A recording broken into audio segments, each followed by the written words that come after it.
বন্ধুরা, এই কালো গেঞ্জিটা পরে আজকে তোমাদের একটা গল্প শোনাতে চাই। কদিন আগে যখন তিলোত্তমা নিয়ে সারা রাজ্য উত্তাল হয়েছিল, তখন গৌতম দাকে আমি বলেছিলাম, কি গো গৌতম দা, তুমি প্রতিবাদ করবে না? গৌতম দা বলেছিল, আমাদের বাড়ির কেউ ডাক্তার নয়, আমি কেন যাব। ভাগ্যের কি পরিহাস, আজকে দেখলাম সেই গৌতম দা বিকাশ ভবনের সামনে প্রতিবাদ করছে, ধর্নায় বসে আছে।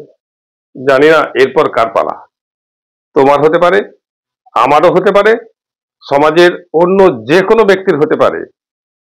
পরপর পালা আসছে, একের পর এক সমাজের প্রত্যেকটা শ্রেণী এই সিস্টেমের শিকার হতে পারে।